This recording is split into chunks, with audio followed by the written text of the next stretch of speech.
Hello hi student, how are you? Welcome to my channel. Last लेक्चरमध्ये आपण double entry सिस्टीमचं जे काही meaning आहे, डेफिनेशन आहे किंवा ज्या काही सिस्टीम रेकॉर्डिंगच्या आहेत, advantage of double entry system या सर्व कन्सेप्टवरती आपण डिस्कस केलेलं आहे. आजच्या व्हिडिओमध्ये सर्वात महत्त्वाचा पार्ट म्हणजे अकाउंटचे जे काही क्लासिफिकेशन आहेत यावर डिस्कस करणार आहोत. म्हणजे क्लासिफिकेशन ऑफ अकाउंट्स, त्याच्यामध्ये मीनिंग असेल, डेफिनेशन असेल आणि किती वर्गीकरण पडते अकाउंट्सचं यावर आपण डिस्कस करणार आहोत. पण त्याही आधी अजूनही जर तुम्ही माझ्या चॅनेलला सबस्क्राईब केलं नसेल तर चॅनेलला कधी सबस्क्राईब करा. व्हिडिओ आवडला तर नक्की लाईक करा आणि जास्तीत जास्त विद्यार्थ्यांपर्यंत व्हिडिओ शेअर करा. So let's start.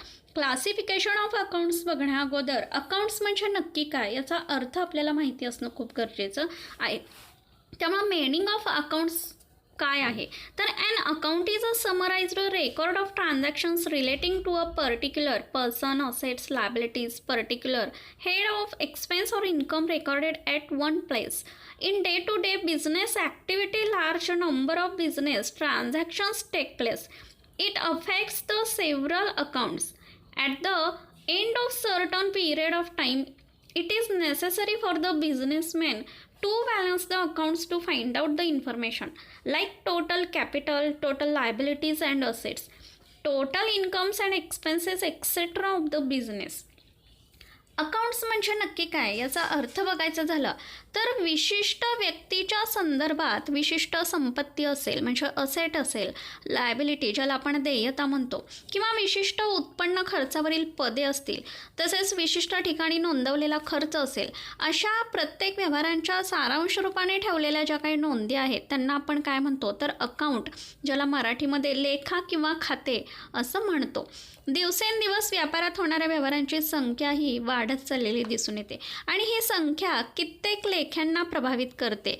काही विशिष्ट कालावधीनंतर व्यापाऱ्यांना लेखाचे संतुलन करणं खूप आवश्यक असतं. कधी याच्यामध्ये व्यापारात गुंतवलेल्या एकूण भांडवलाची किंमत असेल किंवा अमाऊंट असेल, व्यापारासाठी खर्च केलेली अमाऊंट असेल, बँकेतील रोखेशी हातात किंवा असणाऱ्या रोख्यांचे संतुलन राखणं असेल, व्यापारातील स्थिर आणि चल संपत्तीची रिलेटेड असेल, व्यापारातील एकूण देयता ज्याला आपण लायबिलिटी असं म्हणतो, वैयक्तिक आणि घरगुती उपयोगासाठी व्यापारातून केलेली पैसा आणि वस्तुरूपी उचल असेल, या सर्व गोष्टींचा जर विचार केला तर लेखा पुस्तकामध्ये डेबिट आणि क्रेडिट स्वरूपात वरील ज्या काही व्यवहारांच्या नोंदवलेल्या नोंदी असतील, ह्या नोंदी व्यापाराला व्यापाराच्या आर्थिक स्थितीविषयी पूर्ण आणि अचूक माहिती अकाउंट हे देऊ शकतं आणि त्यामुळे लेख्याचे प्रारूप हे इंग्रजीतील टी या अक्षरासारखे आपल्याला दिसून येते. आता डेफिनेशन, एक प्रॉपरली डेफिनेशन जर अकाउंटची बघायची झाली तर an account is summarised record of transactions affecting one person,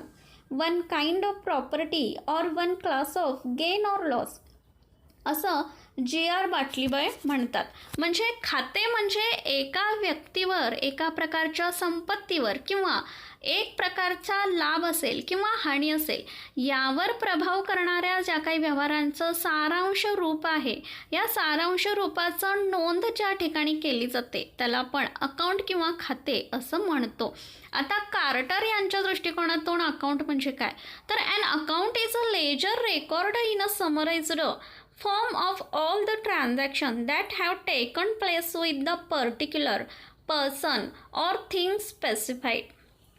खाते म्हणजे विशिष्ट वस्तू किंवा व्यक्तीच्या संदर्भात घडलेल्या सर्व व्यवहारांची सारांश रूपाने वही खात्यामध्ये केलेली जी काही नोंद आहे याला आपण अकाउंट असं म्हणतो. आता या अकाउंटचं वर्गीकरण करायचं झालं तर ते आपल्याला कशा पद्धतीने मांडता येईल बघा. क्लासिफिकेशन ऑफ अकाउंट्समध्ये टू मेन टाईप्स पडतात. पहिला म्हणजे पर्सनल अकाउंट, व्यक्तीशी रिलेटेड, आणि दुसरा म्हणजे इम्पर्सनल अकाउंट की त्याच्यामध्ये assets, liability, income, expenditure, outstanding असतील किंवा प्रीपेड असतील, या सर्व गोष्टींशी रिलेटेड अकाउंट ठेवलं जातं. पहिला प्रकार बघायचा झाला तो म्हणजे पर्सनल अकाउंट. मी सुरुवातीला सांगितलं पर्सनल अकाउंट म्हणजे काय तर व्यक्तीशी रिलेटेड. मग पर्सनल अकाउंटमध्ये परत 3 प्रकार आपल्याला पडलेले दिसून येतात. फर्स्ट म्हणजे natural personal account, artificial personal account and third म्हणजे रिप्रेझेंटेटिव्ह पर्सनल अकाउंट. आता पर्सनल अकाउंटचा जर विचार करायचा झाला तर this account represents a person and group of persons with whom business deals. These accounts are classified into following 3 categories. मग त्याच्यामध्ये पहिला म्हणजे नॅचरल पर्सनल अकाउंट, दुसरा artificial personal account and representative personal account. Personal account म्हणजे काय तर व्यक्ती किंवा व्यक्ती समूहासोबत घडणाऱ्या व्यावसायिक व्यवहारांच्या अकाउंटच्या वैयक्तिक लेख्यामध्ये ज्यांचा समावेश होतो असे अकाउंट्स हे 3 विभागात विभागले गेले जातात. पहिला म्हणजे नॅचरल पर्सनल अकाउंट की ज्याच्यामध्ये नैसर्गिक वैयक्तिक अकाउंट्स हे व्यक्तिगत व्यवहारांशी संबंधित असतात. उदाहरणार्थ सुमिस अकाउंट, अशोक्स अकाउंट किंवा सुहास अकाउंट. आता नॅचरल पर्सनल अकाउंट हे कशा प्रकारे तयार केले जातात, व्यक्तींच्या नावाने जे काही अकाउंट तयार केले जातात त्याला आपण नॅचरल पर्सनल अकाउंट म्हणतो. दुसरा पर्सनल अकाउंटमधला प्रकार आहे तो म्हणजे artificial personal account. Artificial personal means includes accounts of organisation associations which are created by law. For example सांगायचं झालं तर bank of Maharashtra account, ABC and company account, recreation club account किंवा या ठिकाणी आपल्या चार्टमध्ये लक्षात येईल की Pune municipal corporation account, Radhika sports club account, bank of India account. Artificial personal account म्हणजे काय तर कायदेशीरदृष्ट्या कृत्रिम व्यक्ती म्हणून मान्यता पावलेल्या ज्या काही संघटना आहेत, समान हेतूने एकत्रित आलेल्या संघटना आहेत, संस्था की यांची व्यावसायिक दृष्टीने झालेल्या व्यवहारांच्या लेखांचा अंतर्भाव अशा अकाउंटमध्ये केला जातो. उदाहरणार्थ स्पोर्ट्स क्लब अकाउंट असेल, इन्शुरन्स कंपनी अकाउंट असेल, विमा प्रमंडळ लेखा असेल, बँक ऑफ इंडिया असेल. अशा प्रकारे आर्टिफिशियल ज्या संघटनांना नेम दिलेलं असतं अशा अकाउंटचा समावेश कशामध्ये होतो तर आर्टिफिशियल पर्सनल अकाउंटमध्ये होतो. आणि तिसरा पर्सनल अकाउंटचा प्रकार आहे तो म्हणजे representative personal account. This accounts represents a certain person or group of person in business dealing. Accounts relating to outstanding and prepaid items are called representative personal account. For example, outstanding rent account, income received in advance account, prepaid wages account, etc. Representative personal account म्हणजे काय तर हे लेखे किंवा हे जे काही accounts आहेत हे विशिष्ट व्यक्ती किंवा व्यक्ती समूहाच्या व्यावसायिक घडामोडींचे प्रतिनिधित्व करण्याचे काम करते. फॉर एक्झाम्पल आगाऊ भरलेल्या विम्याचा हप्ता असेल किंवा आगाऊ भरलेल्या विम्याचं अकाउंट असेल, देणे बाकी भाडे अकाउंट असेल किंवा आगाऊ प्राप्त झालेल्या व्याजाचा जो काही अकाउंट आहे, अशा प्रकारचे एक्झाम्पल्स आपल्याला रिप्रेझेंटेटिव्ह पर्सनल अकाउंटमध्ये सांगता येतील. जसं की या ठिकाणी आपल्याला चार्टमध्ये दिसून येतं आउटस्टँडिंग एक्सपेन्सेस अकाउंट असेल, प्रीपेड एक्सपेन्सेस अकाउंट असतील, income received in advance account असेल, ॲक्युरेट इन्कम और आउटस्टँडिंग इन्कम असतील. अशा प्रकारचे एक्झाम्पल्स आपल्याला रिप्रेझेंटेटिव्ह पर्सनल अकाउंटमध्ये सांगता येतील. आय होप की ही सर्व इन्फॉर्मेशन आहे ती तुमच्या सर्व लक्षात येत असावं. ही जी काही इन्फॉर्मेशन आपण एक्सप्लेन करतो आहे ही बेसिक इन्फॉर्मेशन असलेली आपल्याला दिसून येते. त्यामुळं तुमच्या नोटबुकमध्ये ही सर्व जी काही थेअरी आहे तुम्ही नोट करणं खूप गरजेचं आहे. त्यानंतर क्लासिफिकेशन ऑफ अकाउंट्समधला सेकंड जो काही टाईप्स आहे तो म्हणजे इम्पर्सनल अकाउंट. इम्पर्सनल अकाउंट म्हणजे काय तर आता impersonal account are classified into following 2 categories. Impersonal अकाउंटमध्ये प्रामुख्याने 2 प्रकार महत्त्वाचे दिसून येतात. पहिला म्हणजे रिअल अकाउंट आणि दुसरा म्हणजे नॉमिनल अकाउंट. रिअल अकाउंटचा जर विचार केला तर रिअल अकाउंट म्हणजे काय this accounts represent assets and properties owned by the business. The following are the types of real account. Real account म्हणजे काय तर कोणत्याही दृश्य वस्तू असतील, व्यापारी माल असेल या संबंधी होणारे व्यवहार हे नोंदवण्यासाठी जे अकाउंट ओपन केले जातात या अकाउंट्सना वास्तविक लेखे किंवा रिअल अकाउंट्स असं आपण म्हणतो. आणि असे अकाउंट्स हे व्यवसायात असणाऱ्या संपत्तीचे मूल्य म्हणजे असेटचे जे काही मूल्य आहे हे दर्शवण्याचे काम करतात.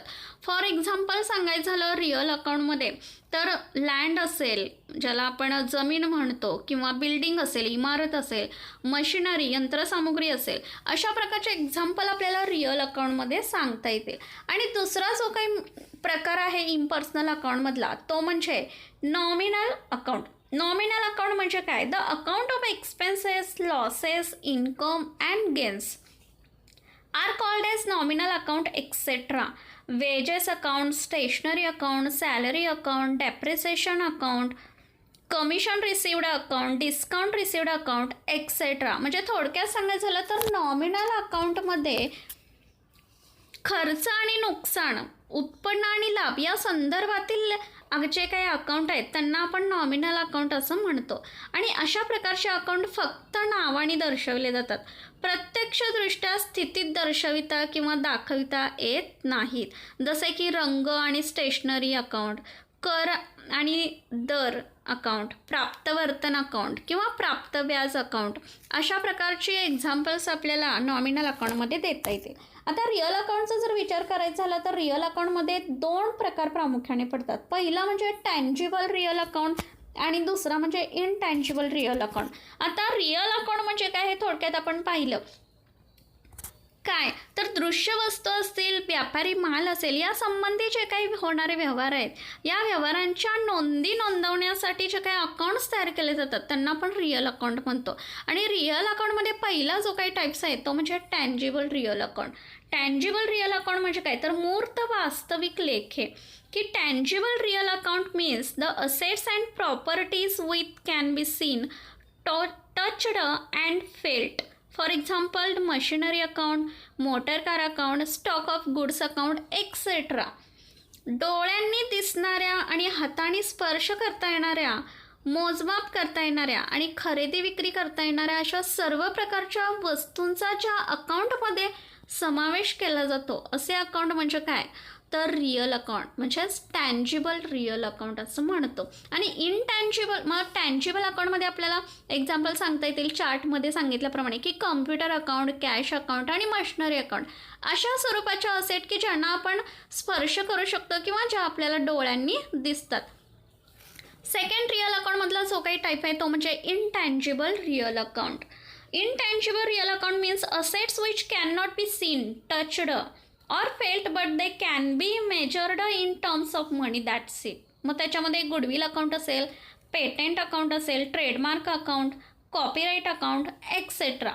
इनटँजिबल रिअल अकाउंट म्हणजे काय की अशा प्रकारचे अकाउंट्स की अशा वस्तूंच्या अकाउंटचे प्रतिनिधित्व करते की ज्या वस्तू डोळ्यांना आपल्याला दिसतही नाही आणि ज्यांना आपण स्पर्शही करू शकत नाही. मग त्याच्यामध्ये एक्झाम्पल आपल्याला सांगता येईल की गुडविल, पेटेंट, कॉपीराईट. गुडविल हे कन्सेप्ट फर्स्ट चॅप्टरमध्ये आपण क्लिअर केले की गुडविल म्हणजे नक्की काय.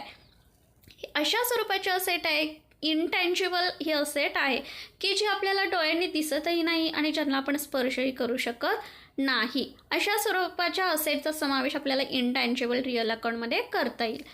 सेकंड इम्पर्सनल अकाउंटमधला प्रकार आहे तो म्हणजे नॉमिनल अकाउंट. नॉमिनल अकाउंट म्हणजे काय थोडक्यात आपण पाहिलं की expenses and losses and income and गेन्सचा समावेश हा नॉमिनल अकाउंटमध्ये केला जातो.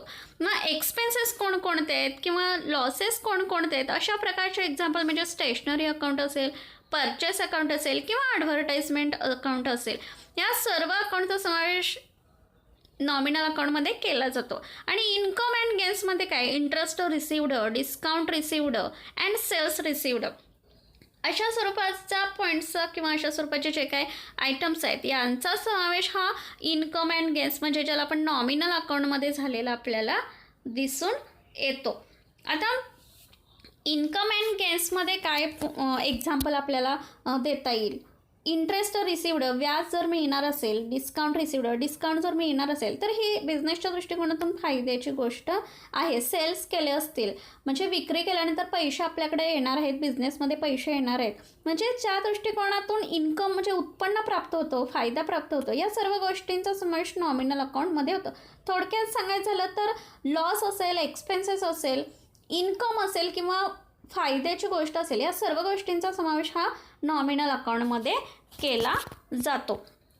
आता हे सर्व क्लासिफिकेशन अकाउंट्स जो काही चार्ट आहे तुम्ही नोटबुकमध्ये नोट करून घेणं खूप गरजेचं आहे, कारण पुढे जाऊन याचे जे काही रूल्स आहेत हे आपल्याला स्टडी करणं खूप महत्त्वाचं आहे. त्यामुळे पर्सनल अकाउंट म्हणजे काय, इम्पर्सनल अकाउंट म्हणजे काय, रिअल अकाउंट म्हणजे काय आणि नॉमिनल अकाउंट म्हणजे काय, हा जो काही पार्ट आहे हा अतिशय इम्पॉर्टंट असणार आहे. आणि हा पार्ट जर तुमच्या सविस्तर पूर्णपणे लक्षात आला तर पुढे ज्या काही अकाउंटिंगच्या आपल्या टर्मिनॉलॉजी आहेत, जे काही चॅप्टर आहेत, हे तुमच्या सर्व लक्षात येण्यासाठी मदत होणार आहे. कारण अकाउंटन्सीचा जर स्टडी करायचं झालं तर पहिल्या चॅप्टरवर सेकंड जो काही चॅप्टर आहे हा डिपेंड असतो. त्यामुळं तुम्हाला पहिला चॅप्टर खूप समजणं खूप महत्त्वाचं आहे. पहिल्या पार्टवर दुसरा पार्ट हा डिपेंड असलेला अकाउंटन्सीमध्ये आपल्याला दिसून येतो. हा जर चॅप्टर तुम्हाला व्यवस्थित समजला तर पुढे जाऊन जर्नल असेल, लेजर असेल, कशा पद्धतीनं आणि इझिली हे तुमच्या सर्व लक्षात येण्यासाठी मदत होईल. व्हिडिओ आवडला तर नक्की लाईक करा आणि जास्तीत जास्त विद्यार्थ्यांपर्यंत व्हिडिओ शेअर करा. थँक्यू. Take care.